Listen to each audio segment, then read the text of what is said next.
This is BBC Newsline. I'm Tara Mills. Tonight's headlines starting with a shocking triple murder in County Fermanagh. 2 children and a woman have been shot dead. A man is in hospital. I'm at the scene. Police received the call this morning at 10 to 8 and responded from Enniskillen station here. So they responded, obviously there was 2 deceased when they arrived and there was still casualties at the scene. The Chief Constable makes a hospital visit to deliver a letter of apology for police failings in the case of a Catholic man murdered by loyalists. The DUP say dissident Republicans should not be allowed to use a Bogside bonfire almost as a recruiting ground. The local community, if that's what they want, they should have it. But don't turn a family fun night into a hate fest. The head of the civil service is warned it could face claims of acting politically by taking part in Saturday's Belfast Pride Parade. We hear from local metal fans as Ozzy Osbourne, the Prince of Darkness, dies aged 76.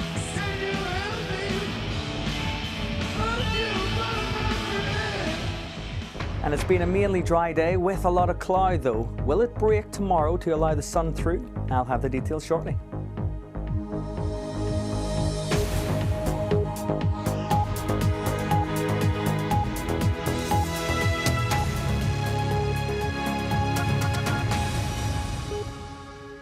Hello and welcome to Wednesday's programme.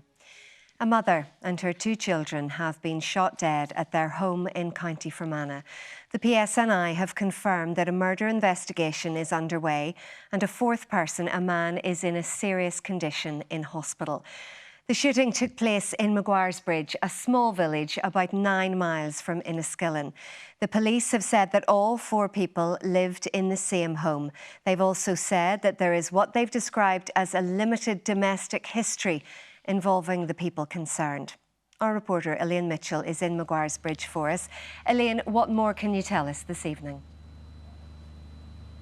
I'm on the Drumweir Road, which is still cordoned off tonight by the police, who have now launched a murder investigation into the deaths of 2 children, a boy and a girl, and their mother, a woman in her 40s, who were all shot dead. A man was taken from the scene to hospital where he is described as being in a serious condition. Now, police inquiries are ongoing and at this point nobody has been arrested. But this has been an incredibly difficult day for this very tight-knit village.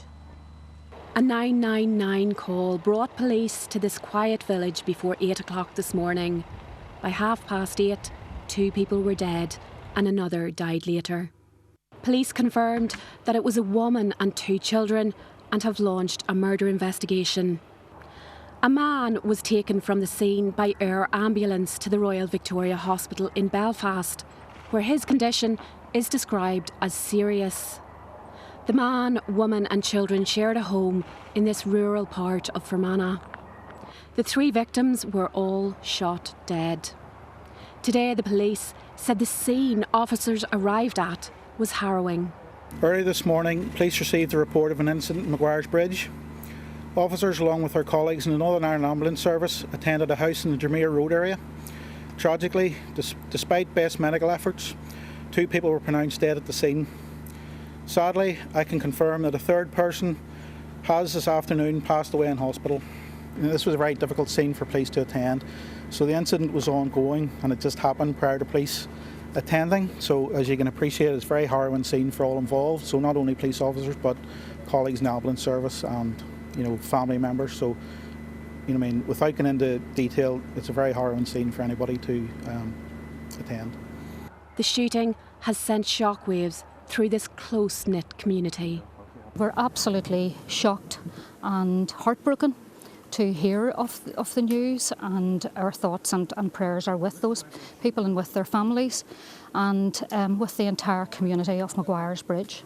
Things like this are completely unexpected in this part of the world, but unfortunately this has happened today in Fermanagh, and certainly the foremost of all of our thoughts will be with the family and what they have had to deal with today. Now, the police haven't released the names of anybody involved in this shooting. That's something that will come out over the next few days and weeks as investigations continue. But we have had some reaction this evening as the local GAA club, St Patrick's Hurling Club in Lisbon, has released a statement that it's offering support to its club members tonight because all 3 victims of this incident were active and beloved members of the GAA club. And they say that they'll be desperately missed. Elaine, thank you. And this developing story is also available on our website. Some of today's other news now, and the Chief Constable John Boucher has made a visit to the Mater Hospital in Belfast to deliver a letter of apology for police failings in the case of a Catholic man shot dead by loyalists. Paul Thompson was murdered almost 30 years ago. His brother Eugene, who's terminally ill, welcomed the development. Our crime and justice correspondent Julian O'Neill reports. This is Eugene Thompson in hospital, pictured with the letter of apology delivered in person by Chief Constable John Boucher. Mr Thompson's brother Paul was shot dead, aged 25. In 1994, loyalist gunmen opened fire on the taxi he was travelling in as it passed along the Peace Line interface on Springfield Park.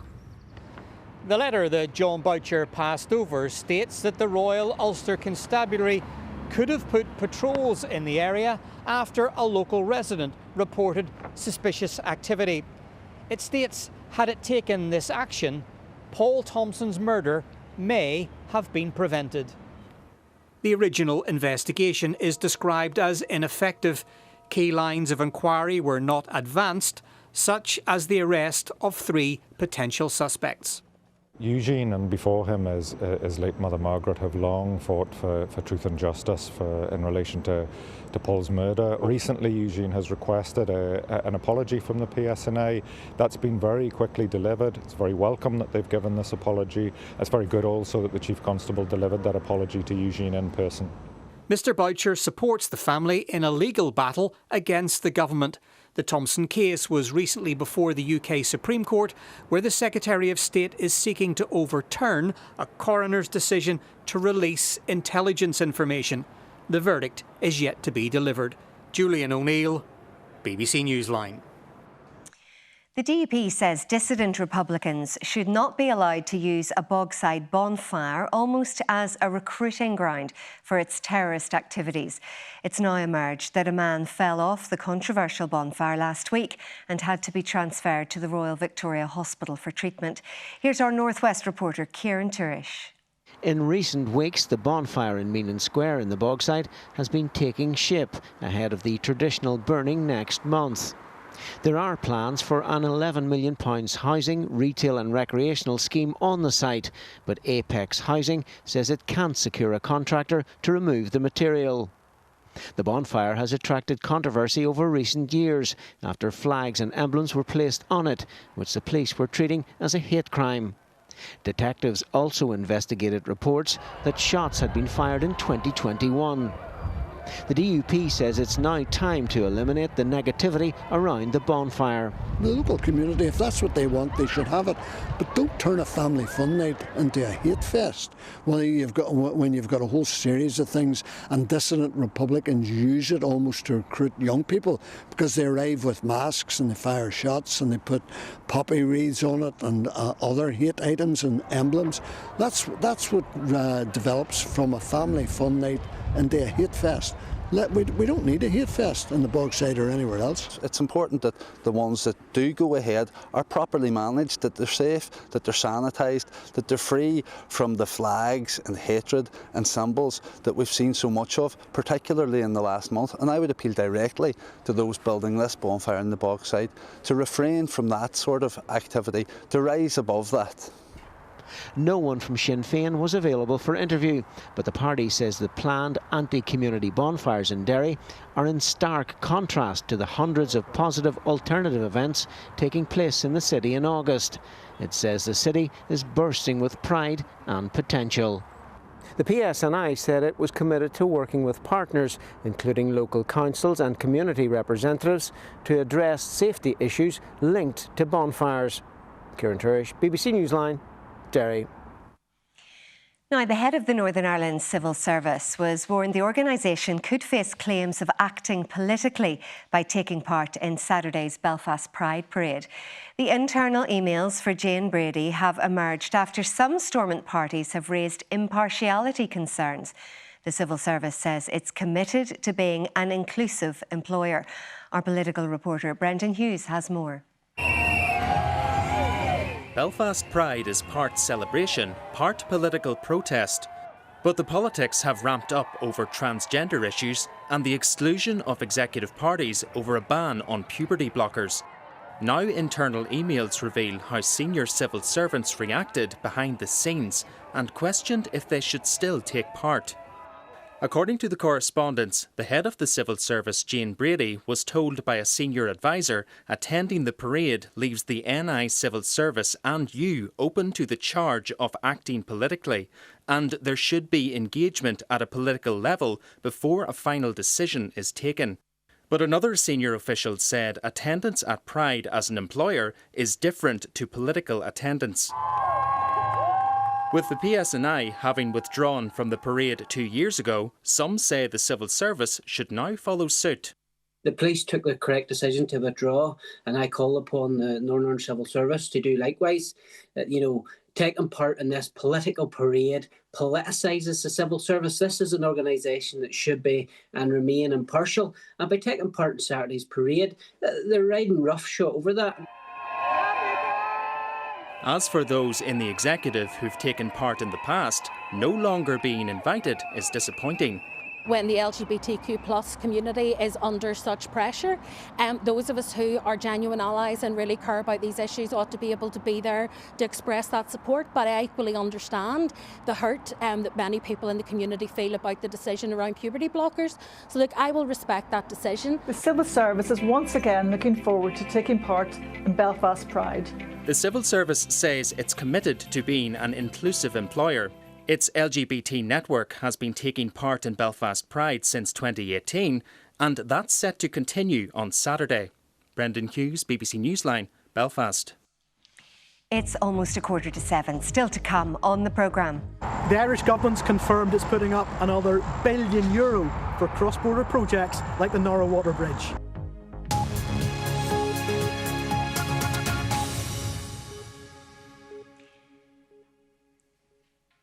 Placing a ring of steel around care homes to protect residents during the pandemic was necessary. That's according to the former Commissioner for Older People, who was giving evidence at the UK COVID inquiry in London. Eddie Lynch says while the action helped protect people, the impact soon became clear as older people's health quickly deteriorated.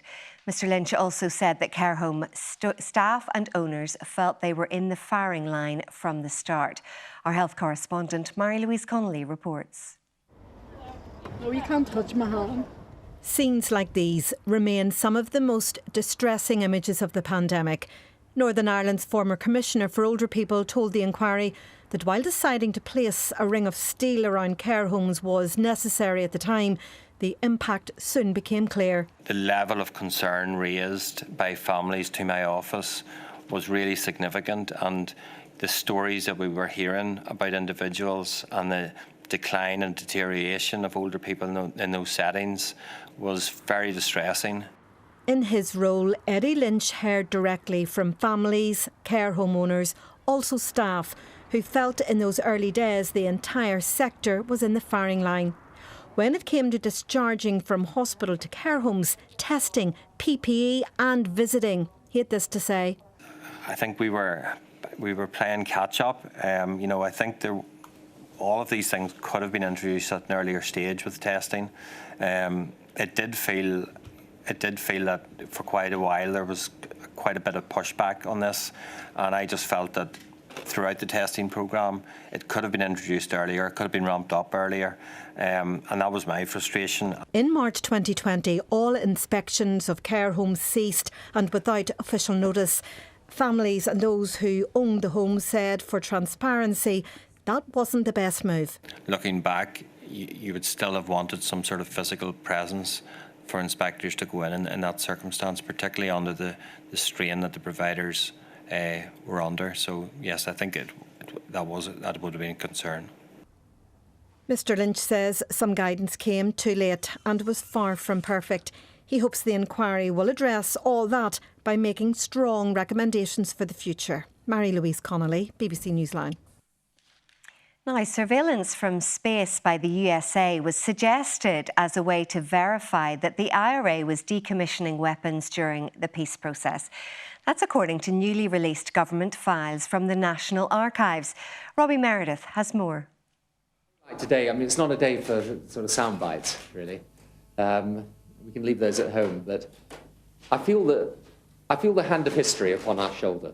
In the early years of the peace process under Tony Blair's government, as part of attempts to create a stable administration at Stormont, the decommissioning of IRA weapons became a major sticking point. Unionists saw it as essential if they were to share power with Republicans. But while political talks were going on here on the ground to try and break the deadlock, some officials were suggesting a solution in the sky. A Northern Ireland office note from November 2000 says that US satellite surveillance could conceivably have a part to play in verifying that IRA weapons dumps had been sealed, for example, by concreting over. This might be a bit off the wall, but seemed worth exploring, it continues. In the end, an independent commission verified that the IRA and later loyalist paramilitaries had put their weapons beyond use. But that's not the only mention of satellites in the state papers. In line with IRA decommissioning, there were also plans to dismantle the Army observation towers which dotted the South Armagh landscape during the Troubles. But a suggestion that they could also be replaced by satellite surveillance was less well received. The state papers record that a senior diplomat laughed that idea out of the room. The watchtowers were eventually dismantled without any help from space. Robbie Meredith, BBC Newsline. Now, the Republic's government has confirmed it will provide almost €1 billion for cross-border infrastructure projects over the next 5 years. The money for shared island projects has been allocated as part of a much bigger infrastructure plan. Let's speak to our economics editor, John Campbell, who's at the site of the new Narrowwater Bridge for us. John. Tara, the posts you can see in the river behind me are the new Narrowwater Bridge taking shape. It will link South Down on this side to North Louth on the other side. It is the most prominent project from the first phase of shared island infrastructure money. The Irish government putting up €100 million. Now, the Taoiseach Micheál Martin, he was here a few weeks ago. He could not get the weather on the day he arrived, although he was able to see how this project is shaping up, and it is due to be complete by 2027. Now the Irish government has confirmed it is going to put up another €1 billion up to 2030 for similar projects to this one. Now, we don't know exactly what is going to be built. That still has to be worked out between Dublin, Belfast and London, but we are going to see more infrastructure projects of this sort funded by the Irish government over the next few years. And €1 billion is a lot of money, but it's actually just a fraction of what the Irish government is spending. Yeah, what is called the National Development Plan will involve the Irish government spending €112 billion over the next 5 years on infrastructure in the Republic. Now, the biggest chunk of that, around about €40 billion, is for housing, and that once again illustrates what a huge issue housing supply is in the Republic. The Irish government is already in danger of missing its self-imposed housing targets, but they are certainly going to throw a lot of money at the problem over the next few years. And John, any other specific projects mentioned?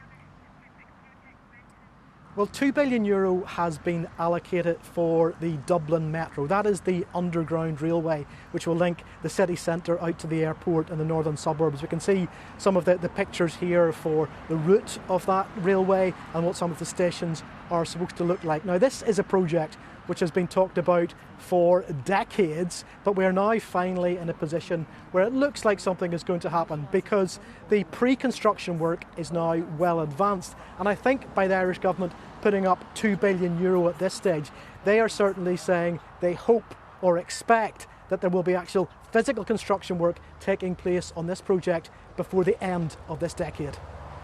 John, thank you. Now, getting to and from hospital when you're undergoing chemotherapy or dialysis can be a significant challenge for patients who live far away. A team of more than 75 volunteer drivers are helping the ambulance service with those journeys. They give up their time and their cars to make sure patients get the treatment they need. Michael Fitzpatrick has more. Tommy Nicholl is making the familiar journey home to Ballymena after another dialysis treatment in Belfast. To get him there, the former town mayor relies heavily on volunteer drivers like Willie Hutchinson. I can tell you from experience that volunteer drivers are part of they're not just transport, but they're part of the caring system. They have compassion, they have bring calmness at a time whenever they're like me as a patient. In 2023, Willie was awarded a British Empire Medal for services to healthcare. The patient who nominated him sadly died before finding out he'd received the award. For Willie, being a volunteer driver is all about giving back. The main reason, payback. My 3 children all went through dialysis before getting transplants, and during their time there, they used the service quite a lot to get to the renal units. So this is my way of paying back to them. Just it's a job. It's an enjoyable job because you meet so many different people. The volunteers play a crucial role in getting patients to appointments across Northern Ireland at a time when ambulances are in high demand. They are very vital. Without these volunteers, we would not be able to cover all of the patients that would need. At present, we're covering roughly about a third of the patients using these volunteers and their cars. Today here at our renal unit, some of these patients are travelling up to maybe 3 times, 4 times a week, and that is the same driver. I know myself, I don't see my own relatives 3 times a week, so as you can understand, they become so much a part of their lives without really noticing. Martin Garrity has volunteered as a driver for the past 15 years and has built up a number of friendships. You do get close to them, whatever, you actually, in their lives, whatever, they sort of confide in you a wee bit about certain things over a period of time, whatever, so, and you get grit with them, whatever, and they get grit with me as well, so it works well, so it does, you know what, but you do be sad, and sometimes there's, you know, not good news for some people, and it's tough. While the demands in the health service show no sign of easing, the volunteer drivers will continue to play a crucial role in getting some of the most vulnerable patients to where they need to be. Michael Fitzpatrick, BBC Newsline. Amazing work. Now, Maeve Kyle, who became Ireland's first female track and field Olympian at the 1956 Summer Games in Melbourne, has died at the age of 96. Originally from Kilkenny, she played hockey for Ireland before forging a successful international athletics career, which saw her compete at 3 Olympic Games. With her husband Sean, she established the Ballymena and Antrim Athletics Club and would leave an indelible mark on the sport, both at the elite and grassroots level. She was appointed an OBE in 2008. Now, fans of the Black Sabbath lead singer and TV reality star Ozzy Osbourne have been reliving memories of his visits to Belfast. In particular, one that caused protests at Avonlea Leisure Centre in 1986. Bernie Allen has more.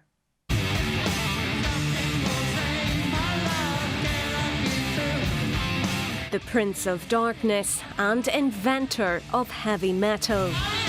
Ozzy Osbourne was one of the most influential and recognisable musicians of rock.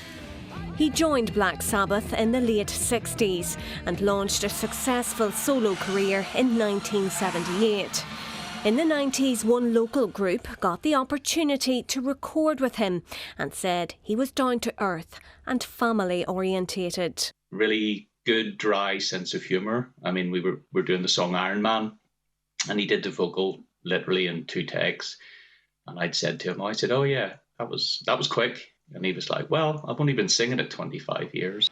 Ozzy played his last show just 2 weeks ago, and today fans here of all ages have been remembering him. There was a lot of protests, I remember that at the start, when everybody heard he was coming. People in the area feared for their cats and dogs, because they'd heard the bat story, obviously, you know. But once he came on, everything was forgot about. Great showman, absolutely brilliant showman. It was absolutely phenomenal. Ozzy performed amazingly, and when he came on, it was quite emotional. Voices in the music industry say Osbourne was not just a rock legend, but a cultural icon who reshaped music. Bernie Allen, BBC Newsline. Now, time for the weather. I do love a Cocker Spaniel. Well done, Barra. Best picture of the week. Thought I'd cheer up everybody at home. Bit gloomy out there today. We did have a little bit of damp, drizzly weather. Now, the good news is it's all going to dry up through this evening and overnight tonight. Now, it was a case of the early bird catches the worm this morning. This was Newcastle this morning. Lovely blue skies before the cloud rolled in. Now, the cloud gradually thins out tonight. Some clear spells.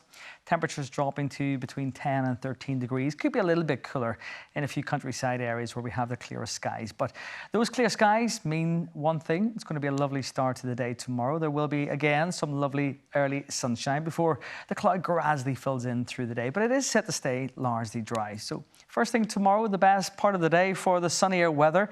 Northwesterly winds keeping it cool around the coast. Then the cloud begins to fill in. There will be some breaks, and when we get the best of the sunshine, temperatures of 21 or even 22 degrees, so above average for the time of year. But the sunshine probably short-lived in the west, especially before the cloud rolls in. Eastern areas may end the day on a sunny note, however. Tomorrow evening, though, more cloud helps trap in the milder air, and there will be a weak weather front nudging in from the Atlantic too, so a little bit of drizzly weather tomorrow night. Temperatures staying at 14 or 15 degrees. So quite a mild start to the day on Friday, but a rather cloudy start too. And there could be a little bit of damp, drizzly weather. It's this cloud we're keeping an eye on. It's going to gradually nudge its way eastwards, and then we're going to have brighter skies following in by the end of the day. So a bit of a game of two halves on Friday rather. Friday, a cloudy start, then we have those westerly winds. It begins to break up the cloud coming in from the Atlantic. So I think by the end of the day, many of us will get to enjoy some evening sunshine. A little bit cooler perhaps, 19 or 20 degrees. Now, if you have any plans for the outdoors this weekend, bit of a change heading our way. Low pressure stays dominant. There's likely to be a few passing showers, but they're going to be hit and miss. They're not going to be for everyone. A lot of dry weather in between the showers and some sunshine too. Typically, temperatures over the weekend reaching around 18 or 19 degrees, but I dare say in any prolonged sunshine, we should see temperatures nudging up to 20 or 21 degrees. Again, into the low 20s to begin next week, and a fair amount of dry weather continuing for Monday and into Tuesday. Barra, thank you very much. That's it for now. Our late news is at 10:30 from everyone on the team. Thanks for watching. Have a good night.